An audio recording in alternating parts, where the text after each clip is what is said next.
ಚಿಂತಾಮಣಿ ಅಂಬೇಡ್ಕರ್ ಪುತ್ಥಳಿ ವಿವಾದಕ್ಕೆ ಸಂಬಂಧಿಸಿದಂತೆ ಶಾಸಕ ಎಂಸಿ ಸುಧಾಕರ್ ರವರು ಮಾಧ್ಯಮಗಳ ಮುಂದೆ ಹೇಳಿಕೆ ನೀಡಿದರು. ನಾನು ಮುಂಚಿತವಾಗಿ ಕಾನೂನಾತ್ಮಕವಾಗಿ ಅಂಬೇಡ್ಕರ್ ಅವರ ದೊಡ್ಡ ಮಟ್ಟದ ಪ್ರತಿಮೆಯನ್ನು ಅಂಬೇಡ್ಕರ್ ಭವನದ ಬಳಿ ಇಡಲು ಹೇಳಿರುತ್ತೇನೆ. ಅಂಬೇಡ್ಕರ್ ಪ್ರತಿಮೆ ಎಲ್ಲೆಂದರಲ್ಲಿ ಇಡಬಾರದು. ನಾಳೆ ಏನಾದರೂ ತೊಂದರೆ ಆದರೆ ಯಾರು ಹೊಣೆ? ಪ್ರತಿಮೆ ಇಡಬೇಕಾದರೆ ಕಾನೂನಾತ್ಮಕವಾಗಿ ಇಡಲಿ.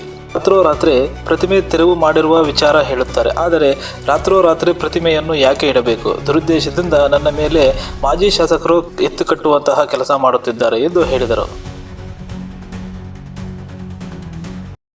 ಈಗ ಯಾರು ಕೆಲವರೆಲ್ಲ ಅದ್ರ ಬಗ್ಗೆ ಹೇಳ್ತಾ ಇದ್ದಾರೆ, ನಾನು ಅವ್ರ ಬಗ್ಗೆ ಬಹಳ ಕ್ಷಮಿಕರ ಇದ್ದೇನೆ. ಕಾರಣ ಇಷ್ಟೇ, ಇದು ದುರುದ್ದೇಶದಿಂದ ಇದನ್ನು ರಾಜಕೀಯವಾಗಿ ನನ್ನ ವಿರುದ್ಧ ಸೋತಿರ್ತಕ್ಕಂಥ ಮಾಜಿ ಶಾಸಕರು ಇದರಿಂದ ಇದ್ದಾರೆ. ಅವರಿಗೆ ಅಂಬೇಡ್ಕರ್ ಭವನ ನಾನು ದೊಡ್ಡ ಮಟ್ಟದಲ್ಲಿ ಮಾಡ್ತಾ ಇರ್ತಕ್ಕಂಥದ್ದಕ್ಕೆ ಅವರಿಗೆ ಸಹಿಸಕ್ಕಾಗ್ತಾ ಇದೆ. ನಾವಲ್ಲಿ ದೊಡ್ಡ ಅಂಬೇಡ್ಕರ್ ಅವರ ದೊಡ್ಡ ಮೂರ್ತಿಯನ್ನು ಅಲ್ಲಿ ಸ್ಥಾಪನೆ ಮಾಡ್ತೀನಿ ಅಂತ ನಾವು ಹೇಳಿದ್ದೀವಿ. ಅವರು ಚುನಾವಣೆ ಪೂರ್ವದಲ್ಲಿ ಕೂಡ ಅಂಬೇಡ್ಕರ್ ಭವನ ಯಾವ ರೀತಿ ಮಾಡಿದ್ದಾರೆ, ಮತ್ತೊಂದು ಮಾಡ್ತಿದ್ದಾರೆ, ನೀವೆಲ್ಲ ನೋಡಿದ್ದೀವಿ. ಅಂಬೇಡ್ಕರ್ ಅವರ ಒಂದು ಹೆಸರು ಉಳಿಬೇಕು ಚಿರಕಾಲ ಅಂತಕ್ಕಂಥದ್ದು ನಮ್ಮೆಲ್ಲರ ಒಂದು ಉದ್ದೇಶ. ಆ ರೀತಿಯಾಗಿ ಅಂಬೇಡ್ಕರ್ ಅವರ ಒಂದು ಒಳ್ಳೆ ಪುತ್ಥಳಿ ಮಾಡಬೇಕು, ಒಂದು ರಕ್ಷಣೆ ಇರ್ತಕ್ಕಂಥ ಜಾಗ, ಒಂದು ಯಾವುದೇ ರೀತಿ ಅದಕ್ಕೆ ಒಂದು ಗೌರವಯುತ ಸ್ಥಾನದಲ್ಲಿ ಕೂರಿಸ್ಬೇಕು. ಅದಕ್ಕೆ ಅಂಬೇಡ್ಕರ್ ಭವನ ಸೂಕ್ತ ಅಂತೇಳಿ ನಾವು ಅದಕ್ಕೆ ಎಲ್ಲ ಪ್ಲ್ಯಾನ್ ಮಾಡಿದ್ವಿ.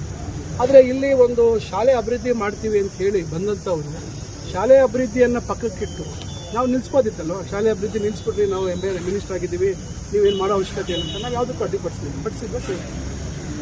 ಆದರೆ ಅವರು ಇದನ್ನು ಈ ರೀತಿಯಾಗಿ ಜನರಿಗೆ ತಪ್ಪುದಾರಿಗೆ ಎಳಿಬೇಕು ಅಂತಕ್ಕಂಥ ನಿಟ್ಟಿನಲ್ಲಿ ಅದನ್ನು ಸ್ಥಾಪನೆ ಮಾಡುವಂಥ ಸಂದರ್ಭದಲ್ಲಿ ನಾನು ಹೇಳಿದ್ದೆ, ನೋಡಿ ಇದು ಕಾನೂನು ಪ್ರಕಾರ ಅವಕಾಶ ಇಲ್ಲ, ಅನುಮತಿ ತೊಗೋಬೇಕು. ಈ ರೀತಿ ಎಲ್ಲೆಂದರಲ್ಲಿ ಮೂರ್ತಿಗಳನ್ನು ಇಡುವಂಥದ್ದಕ್ಕೆ ಮತ್ತೊಂದಕ್ಕೆ ನಾಳೆ ಏನಾದರೂ ಅನಾಹುತ ಆದರೆ ಯಾರಾದರೂ ಅಲ್ಲಿ ಹೋಗಿ ಒಂದು ಹೆಚ್ಚು ಕಮ್ಮಿ ಮಾಡಿದ್ರೆ, ಇವತ್ತು ನೋಡಿ ಜಿಲ್ಲೆಯಲ್ಲಿ ಹಲವಾರು ಕಡೆ ಈ ಥರ ಸಮಸ್ಯೆಗಳು ಉದ್ಭವ ಆಗ್ತದೆ.